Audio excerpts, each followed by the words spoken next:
Thank you, Mr. Chairman. Mr. Theodoro, you said something earlier that I wanted to make sure I understood. If a company brings in $1 in premium but pays out $1.02 in losses, that's probably a bad thing. That's right. That's right. And so the only way that you make that up is by the ROI on your investment. Between the time that you bring it in and the time that you pay it out, you have an opportunity to invest those resources. If you invest them effectively in a good market, then you'll have enough to stay afloat. If you don't have that good market like today's market, where you have a 17% inflationary impact on companies and business, on gas, on all the supplies, it makes it more difficult to get that kind of ROI. That's right, especially following the low and long period of interest rates when investment income was lower. So the contribution from investment income was depressed and did not contribute enough to bring the combined ratio below 100%. Correct. Number two, repetitive losses. We just heard about rebuilding. National Flood Insurance Program, 1% of losses that occur are repetitive losses, but they account for about 30% of the payouts of the National Flood Insurance Program. So if you keep building in the same area where there is a disaster after disaster after disaster, the chances are pretty good you're going to pay more out. That's right. That's why there need to be incentives for better behavior for the National Flood Insurance Program. Now they're trying to disincentivize these repetitive and severely repetitive loss properties by having a 25% increase if you have these repeated events. So send the right signals and people will respond by hardening, by taking preventive measures, by increasing resiliency.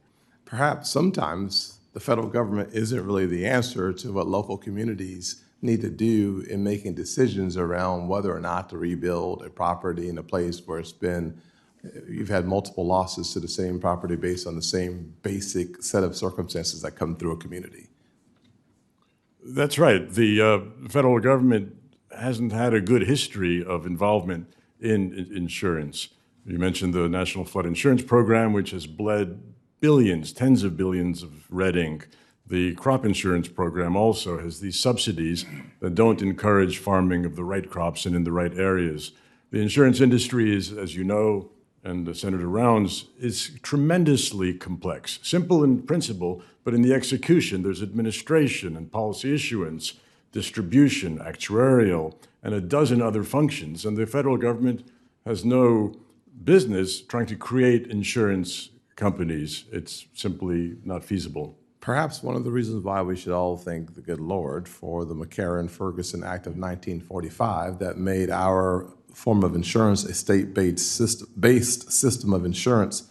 This structure has produced highly competitive, fair markets all across this country, and frankly, sets a global standard. Is that an accurate statement? That's right. And the efforts in the past that have followed strains in the insurance market to create a federal backstop or to provide government-subsidized reinsurance have not been successful. They haven't taken off because it's simply not feasible. In 2007, a couple of years after Hurricane Katrina, KRW, Katrina Rita Wilma, Chris Dodd held a similar hearing, and chairman of the economic CEA, Ed Lazier, talked about the ways in which that wouldn't be feasible. Congressman Moskowitz, Charlie Crist, governor of Florida, and there was a Kevin Mahoney bill. A number of bills have been introduced sort of as knee-jerk reaction. Oh, the insurance industry is having strains. Let's send the federal government in to fix it.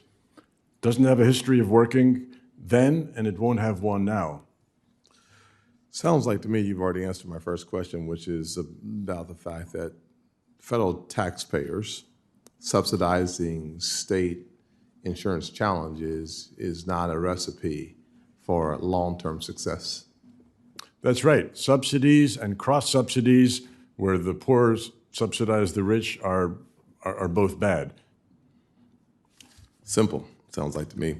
Could you speak to why the insurance markets operate at a lag behind the rest of the economy and why we are seeing increased prices now? One of the questions I'm really trying to narrow in on is the important fact that over the last couple of years, we've seen an inflationary impact that we talked about that led to 12 rate increases. And so that new market where you have 5.25% or higher interest rates to be embedded into an insurance company's model, that costs something. That's right, and it does take a couple of years before it earns in because, as we've seen with inflation, building material costs rose by 19% in 2021, 8% in 2022. Copper prices, other prices of lumber and metal that's needed in rebuilding homes have gone up. But it takes time because the loss may happen towards the end of the policy period, and then for the repairs are more expensive than before. So it takes 1 or 2 years before those inflationary impacts are fed in. So there's 3 main drivers of some of the strains: economic inflation, reinsurance cost, and natural catastrophes. I'm glad that you brought up the inflationary factor. Appreciate it, sir.